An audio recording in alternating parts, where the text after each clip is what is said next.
Sveiki visi atvykę į Lietuvių fondo pokalbį su stipendininkais.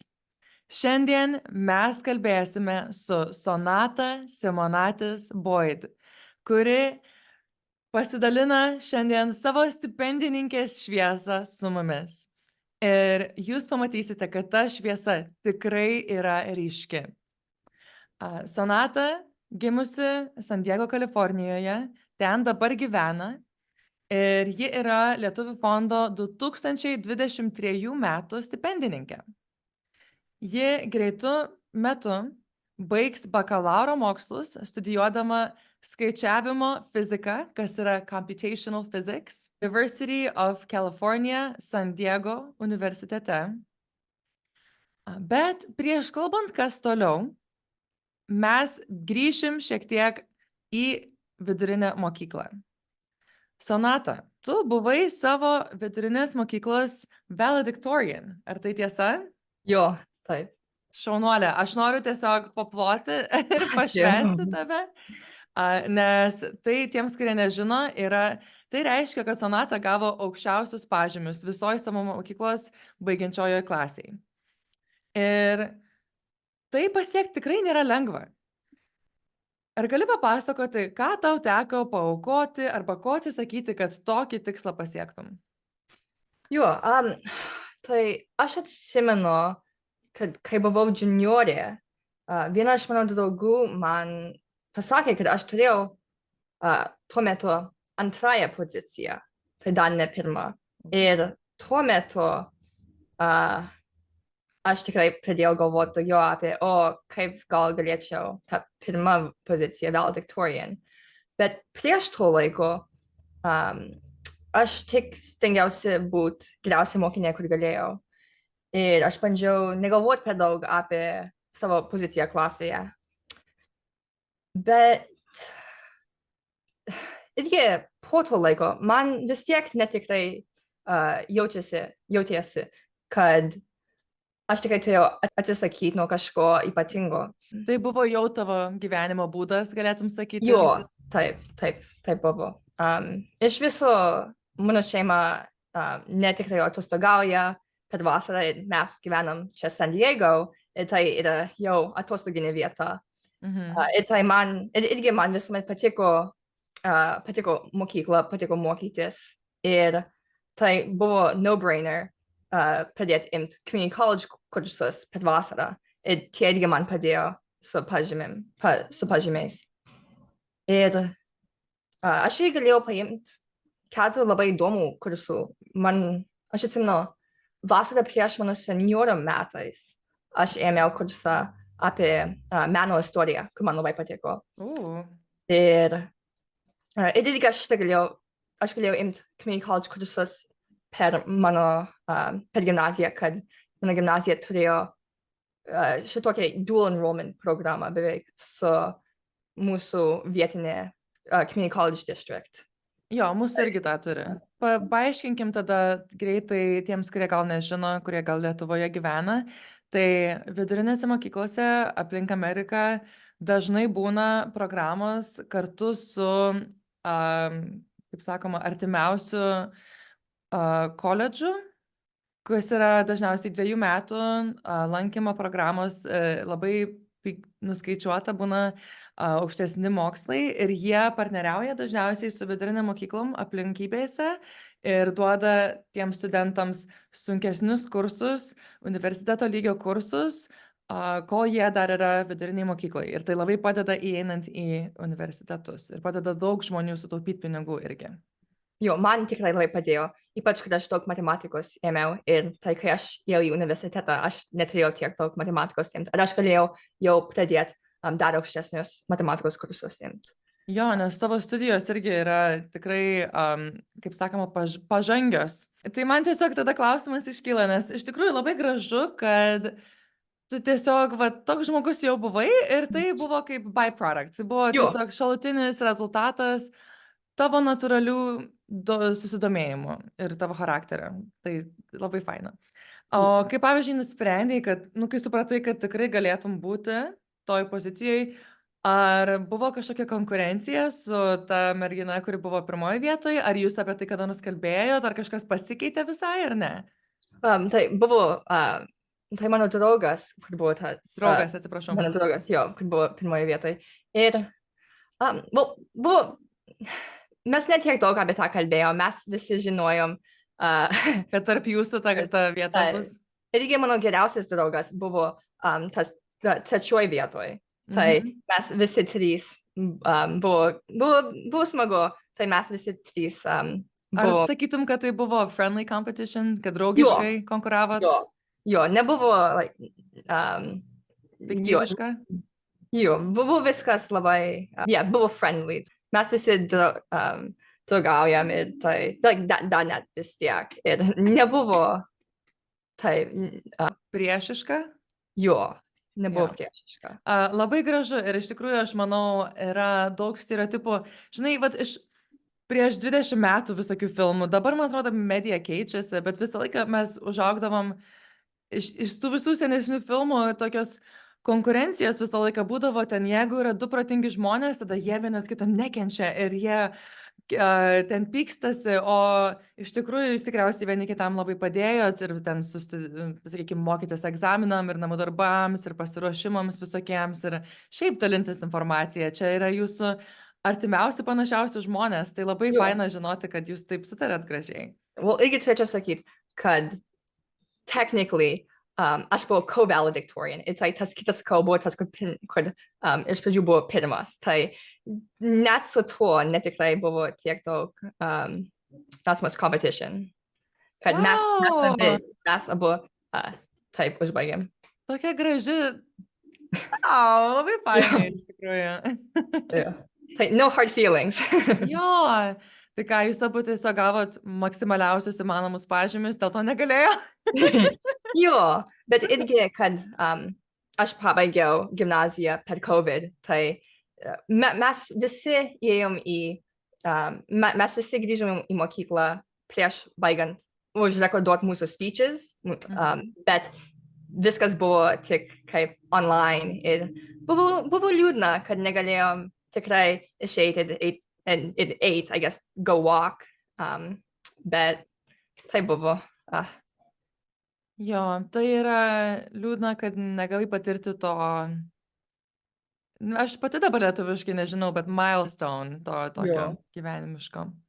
Arba jis buvo kitoks, nei mes esam pripratę, galima sakyti. Jo, viskas buvo online, nieko nebuvo tikrai, like, in person. Gal norėtum biškai pakalbėti apie tai, kaip tau buvo pabaigti gimnaziją, kol vyko COVID-as ir kaip tai pakeitė tavo supratimą ar kažką?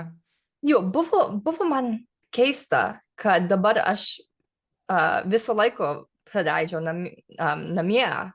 Tai kai buvau mokykloje, aš turėjau kaip mokyklų laiką ir tada namų laiką ir turėjau, I guess, turėjau geresnį work-life balance. Bet dabar aš visuomet buvau namie ir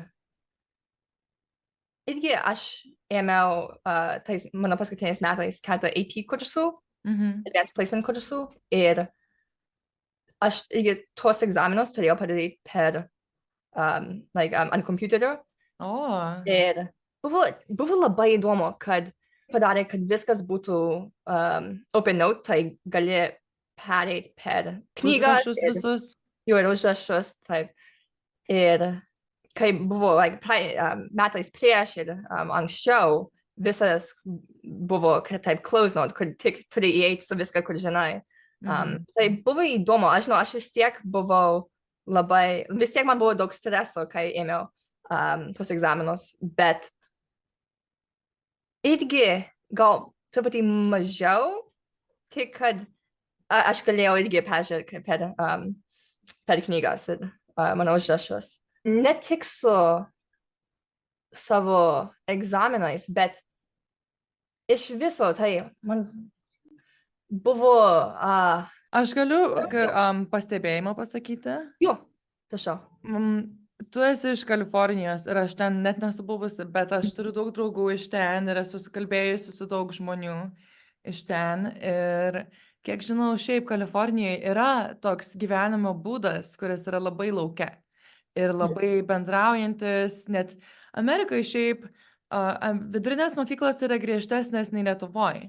Lietuvoje galima tarp pertraukų išeiti į lauką, o pavyzdžiui, Čikagoje dažniausiai to neleidžia. Ne, jo, irgi tikrai ne. Kalifornijoje per pietus leidžia, kiek esu girdėjus dažnai ir žinau, kad žmonės kartu ten eina, vat matau ant tavo kambaryje banglentės, tai tikriausiai Jo. labai įpratusi su draugais tokius dalykus daryti.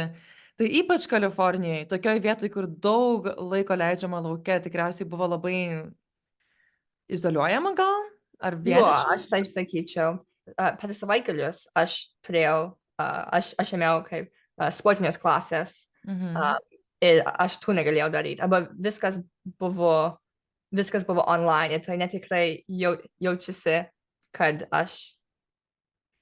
I'm getting as much out of daryti šios dalykus, kurie online. Ir aš turėjau vieną sportinę klasę špagavimui ir visai mes negalėjom, kad špagavimas yra labai toks kaip interpersonal, I guess, toks sportas ir tai to negalėjau daryti, kad mes visi esame namie, tik man jaučiasi lyg bootcamp ir nebuvo labai smagu.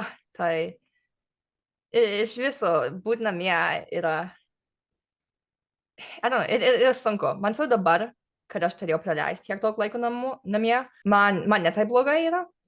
Ir kartais man yra biskį maloniau grįžti namo, ypač kad daug laiko universitete praleidžiu on campus. Ir tai, kai galiu grįžti namo anksti, aš bandau, kai galiu. Bet iš viso aš sakyčiau, kad yra sunku, kai turiu pasilikti namie.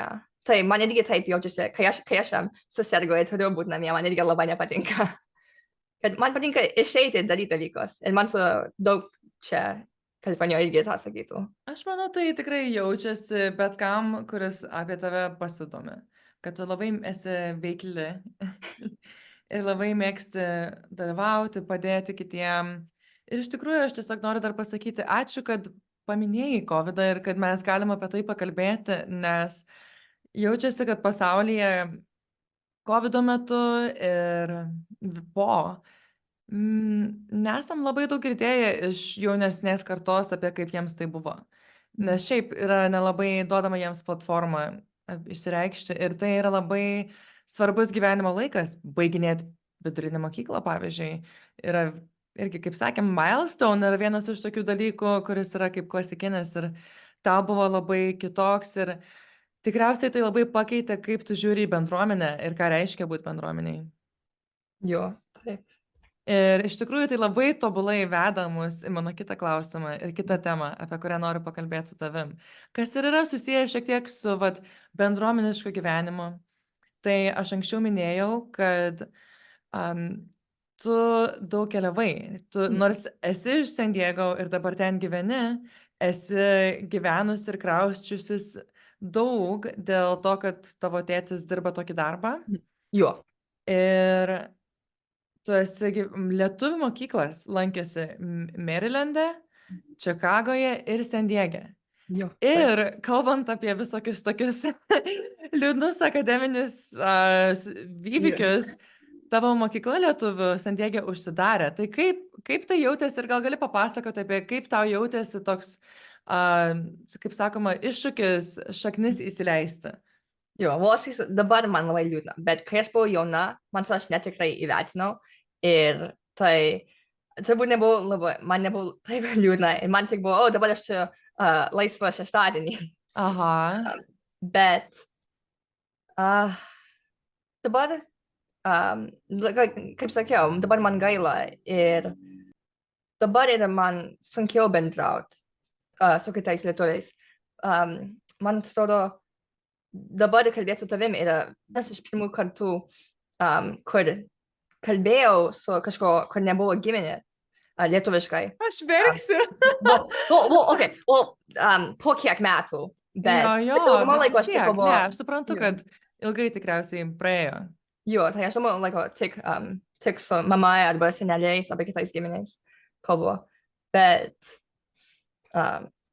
Ir aš žinau, kad Los Andželose yra daug aktyvesnė bendruomenė, bet mums nėra labai lengva ten nusigabenti ir Ten yra kelių valandų atstumas, kiek suprantu.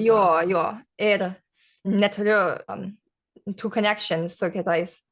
Daugumą laiko aš tik kalbu angliškai. Mokykloje irgi namie, kad mano tėtė nekalba daug lietuviškai. Ir aš dar... Skamba lyg tu jauti gailestį, kad tai užsidarė ir kad dabar supranti, ką praradai ir ko netekai ir ko trūksta gyvenime šiek tiek gal. Aš atsimenu, kad mano mama sakė, mano mama pasakoja, kad, žinai, ji žinojo daug žmonių, kur sakė, kad, tai man gaila, kad mano tėvai man mokė tą kalbą. Ir aš galvoju, žinai, mane mokė lietuviškai, aš galiu kalbėti lietuviškai, bet dabar aš galiu kalbėti lietuviškai, bet negaliu kalbėti taip gerai, kaip kitaip gal galėčiau, jeigu gal neužsidarytų tą mokyklą, jeigu aš... Ir tikriausiai turėtum daugiau pažinčių lietuvių, kurie yra aplink tave, su kuriais bendrauti, ne tik bendrauti, bet ir, pavyzdžiui, turėti visą bendruomenę, kaip yra aplink šalį. Būtų lengviau, nes ne tau vieninteliai reikėtų viską organizuoti ir būtų tas tinklas žmonių. Jo, ir aš tikrai, man gaila, kad aš net tiek daug įvertinau savo pirmą kalbą, bet aš gana linksmai praleidžiau 5 metus mokintis ispanų kalbą mokykloje. Ir aš dabar mokiausi lotynų kalbą universitete. Ir man labai patinka kalbos. Ir tikrai man atrodo dabar aš esu daugiau motivated, gal daugiau ant savęs mokytis lietuviškai, bet irgi man labai patiktų, jeigu galiu šią vasarą aš noriu išskristi į Lietuvą, imti Lietuvos kalbos kursus užsieniečiams Vilniaus universitete. Jo, aš norėjau sakyti, tokia yra ir iš tikrųjų Lietuvių fondas ne tik to davė stipendiją šiais metais, bet nežinau, ar matei, mes nesenai finansavom knygą, kuri išleista, yra skirta lituanistinėms mokykloms Amerikoje, yra lietuvių žmonių istorijos per amžius ir lietuvių kalba. Tai aš to galėčiau atsiųsti informaciją vėliau, jeigu nori. Ir tiesiog galėjau užsisakyti, kad atsiųsti to paštu į namus, man atrodo. Man labai patinka. Jo, tai, žinai, aš labai džiaugiuosi, kad daliniesi ir kad mes galime apie tai kalbėti, nes yra, aš manau, labai daug žmonių kaip tu. Aplink Ameriką ir šiaip aplink pasaulį daug lietuvių, kurie gal vienu metu nevertina, kad yra lietuviškų resursų aplink juos ir po to jie dingsta ir vėliau kažkaip eina per gyvenimą ir gal supranta, aš kažkaip kažko trūksta ir būtų gerai ir pažiūrėsim, žinai, kas bus, gal dabar pasidalinai ir kas nors pamatys, gal bent jau susisieks, kas netoli tavęs gyvena ir gal susirasti naujų draugų. Ir šiaip vienas iš dalykų, ką Lietuvių fondas nori daryti, yra suvesti daugiau lietuvių, kurie jaučiasi kaip tu. Ir ar žinojai, kad yra Lietuvių centras, čia pasaulio Lietuvių centras, pradėjęs Lietuvių Heritage Club? Ne, aš nežinojau. Oh my gosh, tai dabar žinai, nueik į pasaulio Lietuvių centro Facebooką, gali surasti informaciją, jie turi ir gyvų, ir virtualių narių dabar jau. Ir man atrodo, sakė, kad yra virš 100 žmonių susidomėję, tai kuo daugiau, tuo linksmiau, manau. Taip, tikrai. Tai irgi atsiųsiu tavo informaciją. Gerai, tai dabar aš noriu šiek tiek kažką tokio linksmesnio paklausti prieš paskutinį tokį finalinį klausimą. Tu šiaip esi labai tikrai veikli ir daug darai. Tavo savanorystė, aš įvardysiu kelis pavyzdžius. Tavo reziumė yra tiesiog wow. Tai tu darai San Diego Crew Classic lenktynės, kiek suprantu, tu vasaromis padedi jas organizuoti ir tas logistikas renginio įvykdyti. Tu taip pat savanoriavai UC, University of California, San Diego biochemijos laboratorijoje. tu darei UC San Diego Recreation vaikų špagavimo instrukciją ir taip pat esi Mentor Collective narė ir atsakinėji jaunesniem studentam klausimus apie gyvenimą universitete. Teisingai? Taip, visai. Jo, man labai yra svarbu mentorystė ypač. Aš sutinku. Tai tu tikrai labai įdomiai ir prasmingai leidi laiką, kas yra tikrai labai gražu. Ir gera žinoti, kad jeigu, pavyzdžiui, būtų daugiau lietuviškos veiklos šalia tavęs, tu ten irgi dalyvautum. Ir čia toks labai, kaip sakoma, gal random, bet aš mačiau, kad tau labai patinka K-popas. Jo, ja. Tai tiesiog greitai noriu paliesti tą temą. Tai tiems, kurie nežino, K-pop reiškia Korean pop muzika. Gal galėtum pakalbėti trumpai labai apie tai ir tiesiog kelias iš savo mėgstamiausių grupių? Jo, man labai patinka, kad man svarbiausia dalis muzikos yra tikrai, kaip padaro, kad aš jausčiusiu. Ir tai ta kalba man tikrai nesvarbu, kokia kalba. Taip, dainuoja. Tikrai man svarbiausia tie vibes. Ir man labai patinka toks stilius muzikos, kur daug K-pop yra kaip EDM. Man tokia muzika labai patinka. Ir irgi labai smagu pamatyti, kaip jie šoka. Tai, jo, jų produkcijos kokybė iš tikrųjų, sakyčiau, šiom dienom tikriausiai pati geriausia pasaulyje. Jie šoka ir tiesiog daug investuoja į tai. Ir, tai man labai smagu žiūrėti. Ir aš daug esu nusipirkus albumų, labai daug. Tai tada kokia mėgstamiausia grupė, privalai sakyti? Jo, tai vadinasi Stray Kids. Bet man irgi labai patinka kitos grupės, kuris yra Tomorrow by Together ir Enhypen. Ir tos grupės yra po to pačio, I guess, management, kaip BTS. Ir BTS dabar, bent, I guess, Amerikoje labai didelis K-pop group. Jo, jie didžiausia. Jie ir Blackpink. Yeah, ir Blackpink. Tiesiog norėjau kažkaip tą kažkokią linksmesnę minėti prieš delvent į rimtesnės temas, pačią rimčiausią, mėsingą šito pokalbio dalį. Tai yra, kad tu esi be galo protinga. Ir ne tik tai valedictorian savo mokyklos, bet programuoji, darai statistikas visokias. Aš realiai pati net nenoriu skaityti iš tavo reziumė tiesiai. Aš manau, žmonės gali nueiti tavo LinkedIn ir pasidomėti šiek tiek. Bet tu dabar tiesiai nuo savo Bachelor's of Science, bakalauro mokslinį, su skaičiavimo fizika, eisi į daktarus. Jo, taip. Tai yra labai impressive ir labai faina. Ir esi tikrai didžiulė šaunuolė už tai. Ir tavo bendramokslis Einšteinas yra sakęs, kad vaizduotė yra svarbesnė už protą. Ir tu tuoj baigsi savo tą bakalaurą. Tai papasakok mums daugiau apie kaip tu peršokai, tą šuolį padarėjai ir ką tu įsivaizduoji savo dabar savo ateityje, einant į priekį.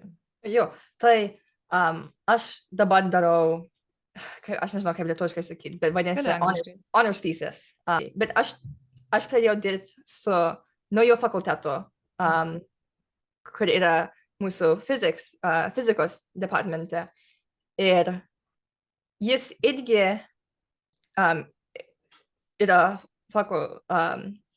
profesorės mūsų data science departamente. Ir jo, dirba dviejose departamentuose. Jo, taip.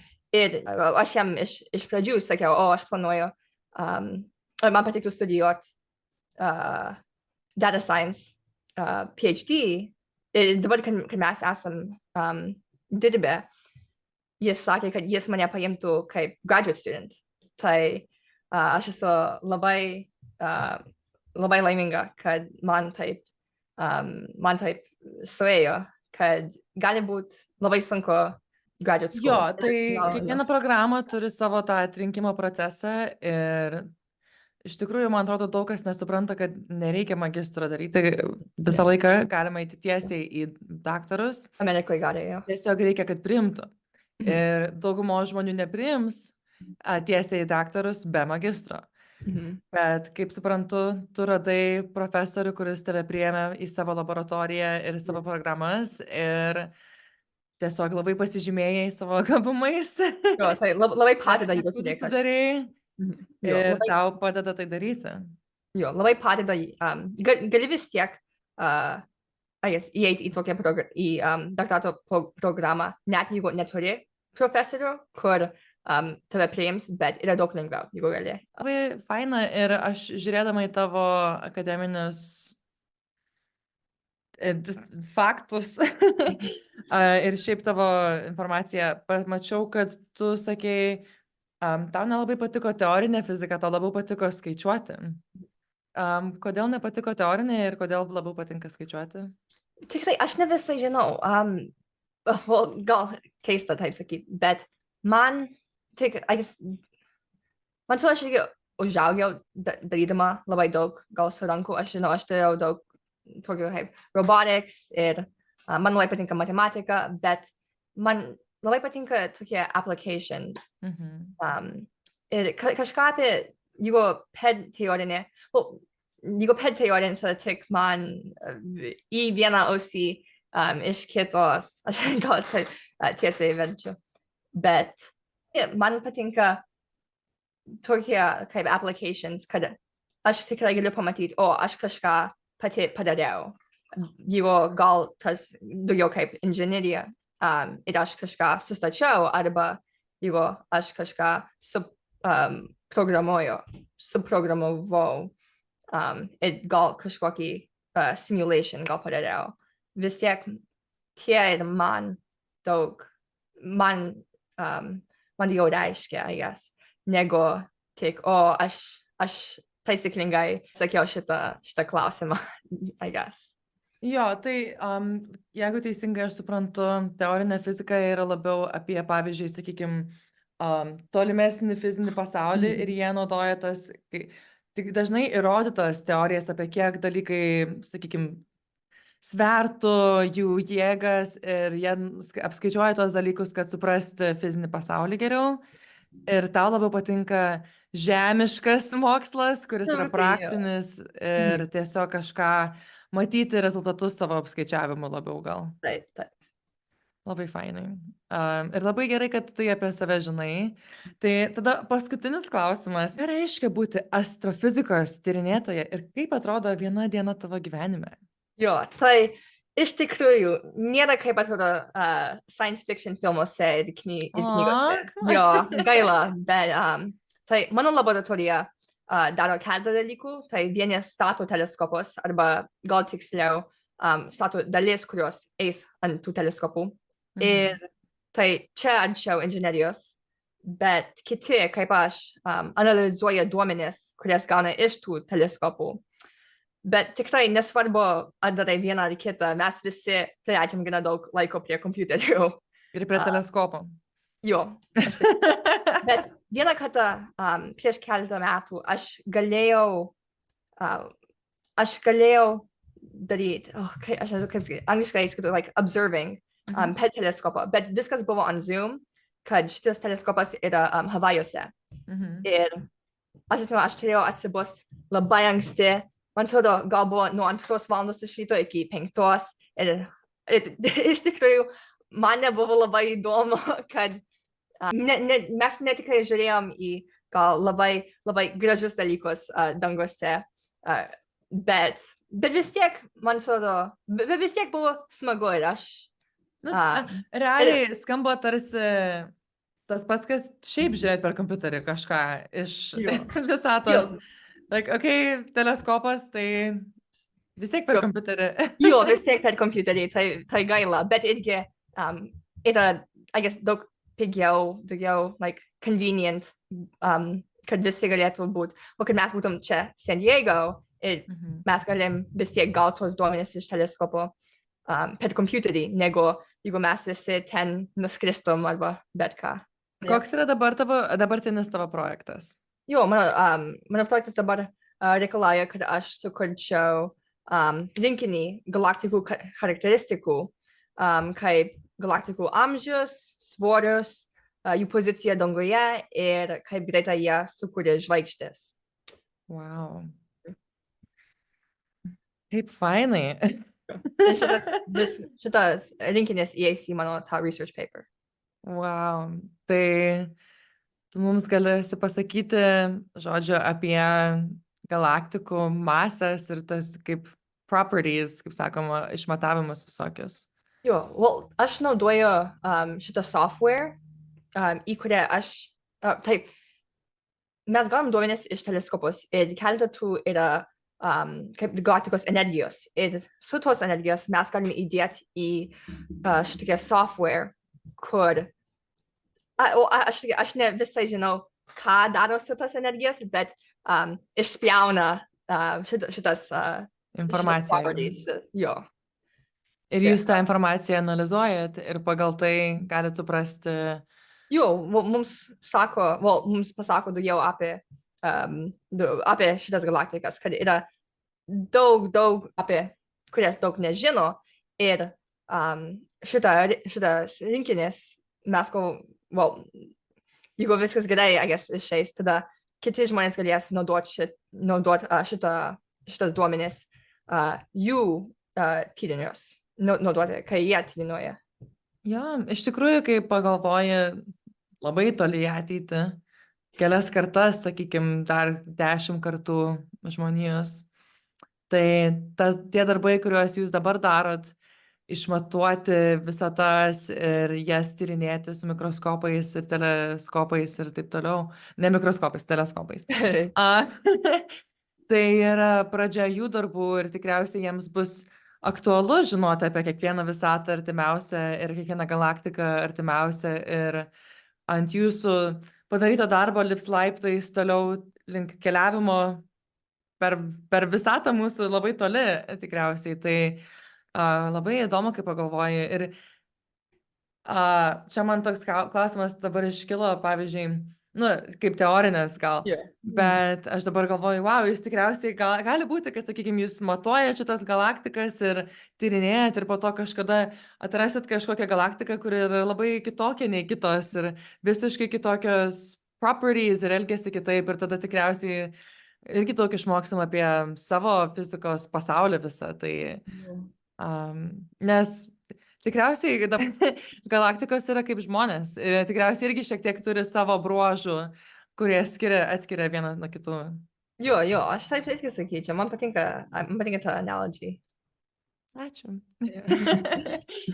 Tai, wow, labai faina tavo veikla, tu esi tikrai labai įkvepiantis žmogus ir labai malonu su tavim bendrauti ir žinoti, kad esi, kaip sakoma, aš dabar pati irgi lietuviškai nesugalvoju, bet angliškai būtų well-rounded. Kad esi ne tik tai į mokslus įlindusi, bet mėgsti ir su žmonėm bendrauti, dalyvauti ir sportuoti ir turi šiaip savo hobių ir interesų ir tai yra labai gražu matyti ir aš tikrai stebėsiu, ką tu toliau veiksi gyvenime. Ačiū. Ačiū tau. Ir gal turi kokį nors paskutinių žodžių atsisveikinti su Lietuvių fondo auditorija? Jo, aš labai ačiū, aš labai dėkoju už šitą progą ir labai ačiū visiems, kurie mane seka. Ačiū tau, kad daliniesi savo stipendininkės šviesą su Lietuvių fondu ir ačiū visiems, kurie žiūrėjote. Visą gerą.